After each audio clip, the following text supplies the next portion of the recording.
नमस्ते बच्चों, मेरा नाम आशा सुभाष मकवान। मेरी पाठशाला का नाम जिला परिषद प्राथमिक पाठशाला मान। आज हम हमारी जो हिंदी की किताब है उसमें का जो चौथा पार्ट है जोकर, उसके बारे में जानकारी देखें। जोकर यानी विदूषक। यह विदूषक कहाँ होता है? सर्कस में। बिल्कुल सही। तो यह जो विदूषक होता है वह क्या करता है? लोगों को हंसाने का काम करता है, लोगों को बहुत हंसाता है। तो वही पाठ आज हम देखने वाले हैं। इस पाठ की क्या विशेषता है? तो इस पाठ में बहुत सारी कहावतें और बहुत सारे मुहावरे दिए गए हैं। अपने शब्दों को, अपनी बातों को, अपने शब्दों को कम से कम इस्तेमाल करने के लिए इसका उपयोग होता है और इसीलिए इस पाठ में बहुत सारी मुहावरे और बहुत सारी कहावतें दी गई हैं। आगे देखो, कुछ चित्र दिए गए हैं और उस चित्र के आधार पर कहावतें और मुहावरा तैयार किया गया है।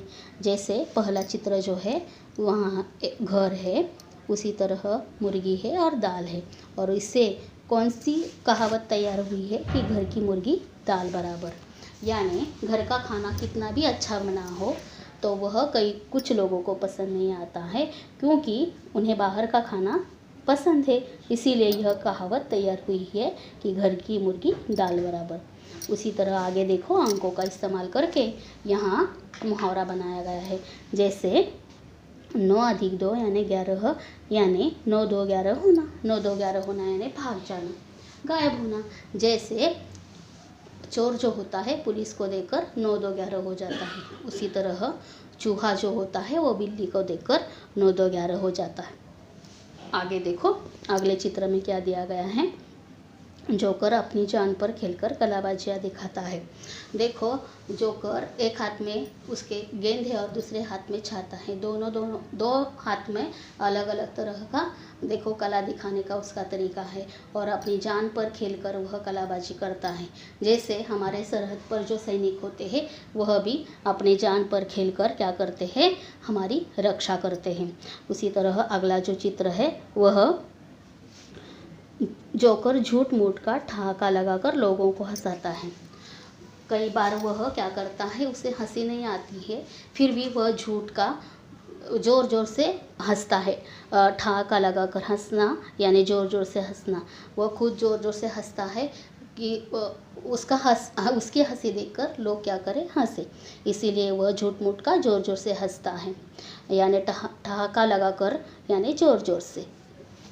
अगला जो चित्र दिया है उस चित्र में दिया गया है, देखो, उचित प्रतिसाद न मिलने पर जोकर मन महसूस कर रह गया।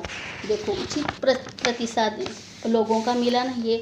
उसने बहुत सारी कलाबाजी दिखाई, लोगों को हंसाने की बहुत सारी कोशिश की, फिर भी लोगों का प्रतिसाद नहीं मिला, लोग नहीं हंसे। इसीलिए यह जो जोकर है वह मन महसूस कर रह गया, यानी कुछ नहीं कर पाया, वह शांत हो गया। मन महसूस कर रहना यानी कुछ न कर पाना। अगला चित्र जो है वह देखिए, खेल समाप्त होने पर कुछ बच्चों द्वारा जोकर को धन्यवाद कहने पर वह फूला नहीं समाया। देखो, एक दूसरा जो जोकर है उसका खेल ख़त्म हो गया है, उसने लोगों को बहुत सारा हंसाया और इसीलिए कुछ बच्चों ने उसे धन्यवाद दिया, तो वह फूलों नहीं समाया। फूलों नहीं समाना यानी बहुत आनंदित होना, बहुत खुश होना।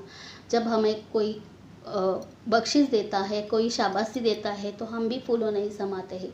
हमें परीक्षा में अच्छे गुण मिलते हैं तब हम भी फूलों नहीं समाते हैं, यानी बहुत आनंदी होते हैं। उसी तरह अगला देखो चित्र, एक बच्चे को अपनी नकल करते देखकर जोकर दंग रह गया। देखो, एक बच्चा उसके सामने दिखाई दिया और वह विदूषक की ही नकल कर रहा था। वह देखकर एक जोकर क्या हुआ? दंग रह गया, यानी आश्चर्यचकित हो गया। उसे बहुत अचरज हुआ कि यह बिल्कुल मेरी तरह ही नकल कर रहा है। अगला जो चित्र है वह देखिए, जोकर शोर मचाने वाले बच्चों को आंखें दिखा रहा था। वहाँ बहुत सारे बच्चे आए थे कलाबाजी देखने के लिए, सर्कस देखने के लिए, लेकिन कुछ बच्चे क्या कर रहे थे? उनकी कलाबाजी न देखते हुए क्या कर रहे थे? शोर मचा रहे थे, चिल्ला रहे थे। इसीलिए एक जोकर ने क्या किया?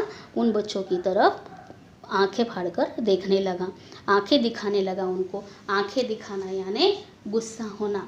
जब हमारे हाथ से कोई बुरा काम होता है या हम किसी की बात नहीं सुनते हैं, या हमारे पाठशाला में अध्यापक जब हम कुछ सुनते नहीं हैं उनका, जब वह पढ़ाते हैं और हम उनकी तरफ देखते नहीं हैं, हम समझ नहीं पाते हैं, तब हमें भी क्या करती है अध्यापिका, हम पर आंखें दिखाती है। हमारी माँ भी कभी कभी हमसे कुछ भूल हो जाती है तो हम पर आंखें निकालती है, हमें आंखें दिखाती है। आंखें दिखाना या ना क्रोधित होना, गुस्सा हो जाना। आगे देखो, मौका मिलने पर जोकर कलाकारों के कर्तव्यों का श्रेय लेता है, अर्थात गंगा गए गंगादास, जमुना गए जमुनादास, यानी अवसरवादी। सर्कस में बहुत सारे कलाकार होते हैं, वह अपनी अपनी कला दिखाते हैं, लेकिन पूरा श्रेय कौन लेता है? यह जोकर लेता है, यानी अवसरवादी होता है, वह मौके का फ़ायदा उठाता है। इसीलिए कहा गया है गंगा गए गंगादास और जमुना गए जमुनादास। आगे देखिए, गाना तो आता नहीं और जोकर कहता है गला खराब है, यह तो ऐसा ही हुआ, नाच न जाने गंगन टेढ़ा। यानी हमें कोई बात आती नहीं है, तो कोई काम आता नहीं है तो उसका दोष हम दूसरों पर रखते हैं। यानी यहाँ देखो, नाच आता नहीं है लेकिन दोष किसे दे रहे? तो आंगन को दे रहे। आंगन टेढ़ा मेढ़ा है, आंगन सीधा नहीं है, इसीलिए मैं नाच नहीं पा रहा है। वैसे इस जोकर का हो गया है, उसे गाना आता नहीं है लेकिन वह दोष किसे दे रहा है? गले को दे रहा है। यहाँ देखो, यह क्या आई है? कहावत आई है। उसी तरह बहुत सारी कहावतें और बहुत सारे मुहावरे यहाँ आए हुए हैं, तो हमें क्या करना है? यह सब ध्यान में रखना है, और जब ऐसा अवसर आए, मौका आए, वह तभी उसी समय इसका हमें इस्तेमाल करना है। तो आपको पाठ समझ में आए होगा, तो अगली बार हम फिर से मिलेंगे। अभी बच्चों आपको क्या करना है? इसका चित्र निकालना है और हमारे पन्ना नंबर जो 12 है उस पर जो शब्द वाटिका आई है उसमें आए मुहावरे और कहावतें आपको 3-3 बार लिखने हैं। तो बच्चे हम क्या करेंगे? अगले तासिका में मिलेंगे। धन्यवाद।